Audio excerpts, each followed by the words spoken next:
তো বাইকার যারা আছেন তারা রেডি হয়ে যান। এখন রাস্তাঘাটে এতদিন তো আপনাদের গাড়ি বা শরীরে একটু একটু লাগাই টাগাই বাজায় টাজায় দিত, এখন আর বাজায় দেবে না। এখন সোজাসুজি একদম ভরে দেওয়া শুরু করবে। যে ত্রাস তারা তৈরি করতেছে আজকে বনানীর ঘটনার পরে, আসলে নতুন করে আর বলার কিছু নাই, এরকমই হবে। এখন আপনারা রেডি হয়ে যান, প্রচুর মার খাবেন আপনারা রাস্তাঘাটে। এখন এটার একমাত্র কারণ অটোরিকশা, ব্যাটারি চালিত রিক্সা এখন আউট অফ কন্ট্রোল হয়ে গেছে টোটাল। এদের আর কন্ট্রোল করার মতো কোনো পরিস্থিতি নাই। আর এখন বড় বড় কমিউনিটি, বাইকিং কমিউনিটি যারা আছেন তারা তো কোনোভাবে এখন আসবেন না, এটা জানা কথা। কারণ আপনাদের এখানে পকেট ভারী করার কোনো স্কোপ নাই, যার কারণে আপনারা এখানে আসবেন না। আর কারণ হলো সাধারণ বাইকারদের আপনারা শুধু ব্যবহার করতে জানেন, সাধারণ বাইকারদের আপনারা শুধু নিয়ে নাম ভারী করে আপনারা কোম্পানির কাছে স্পন্সর নিয়ে আর কি সোজা কথা পকেট ভরার জন্য আপনারা রেডি হয়ে থাকেন, ঠিক আছে। আর আজকের যে ত্রাস যে তারা তৈরি করলো রাস্তার ভিতরে, এটা শুধু বনানীর ঘটনা না, এটা শুধু ঢাকার ঘটনা না, অল ওভার বাংলাদেশের ঘটনা। এটা যেখানেই যান সেখানেই তারা এরকম একটা ত্রাস তৈরি করে রাখতেছে। অনেক দিন থেকেই মনে করেন মাওনা চৌরাস্তা বা শ্রীপুর গাজীপুরে ট্রাই করতেছি যে কিছু একটা করব। হাইওয়ে পুলিশ বলেন, তারপরে স্থানীয় যারা আছে তাদের সাথে কথা বলে করব হয়তো, বা স্থানীয় বাইকার যারা আছে তাদের নিয়ে কিছু একটা করব, কিন্তু কোনো রকম রেসপন্স আসলে পাচ্ছি না। একা আসলে কোনো কিছু সম্ভব না।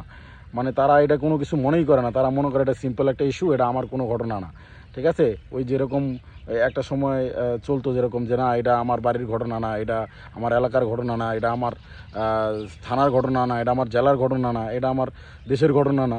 তো এরকম করে যারা ইগনোর করেন তাদের জন্য আসলে সামনে অনেক খারাপ একটা সময় অপেক্ষা করতেছে।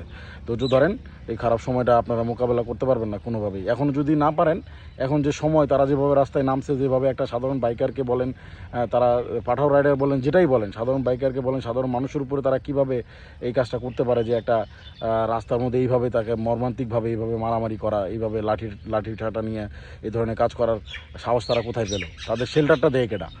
এটা এটা আসলে আপনারা কেউ জিজ্ঞেস করবেন না, এটা জানা কথা। কারণ প্রত্যেকটা জায়গায় অটোরিক্সা স্ট্যান্ড বলেন, সিএনজি স্ট্যান্ড বলেন, যেখানেই যান সেখানে প্রত্যেকটা স্ট্যান্ডেই একটা করে শেল্টার দেওয়ার লোক থাকে, একটা করে পাতি নেতা থাকে যারা তাদেরকে শেল্টার দেয়।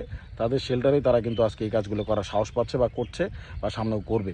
তো সাধারণ বাইকার যারা আছেন, সাধারণ গাড়ির মালিক যারা আছেন, আপনারা ট্যাক্স দিয়ে গাড়ি কিনছেন, ট্যাক্স দিয়ে গাড়ি কিনে রাস্তায় বের করছেন, তাদের দিয়ে আপনার গাড়িকে ঘষা লাগাবেন, আপনার শরীরকে ঘষা লাগাবেন। এটা আপনাদের জন্য নিত্যদিনের ঘটনা, যেরকম সামনে আরও বড় খারাপ কিছু আপনাদের জন্য অপেক্ষা করতেছে।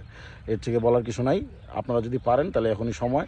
আমি আসলে খুব চেষ্টা করতেছি মাওনা থেকে করার জন্য। যদি কেউ এই ধরনের উদ্যোগ নিতে সাহসী হন বা ইচ্ছা পোষণ করেন তাহলে অবশ্যই আমার সাথে যোগাযোগ করতে পারেন। আমাকে ইনবক্সে মেসেজ দিয়েন, আমি চেষ্টা করবো আপনাদের সাথে থাকার জন্য।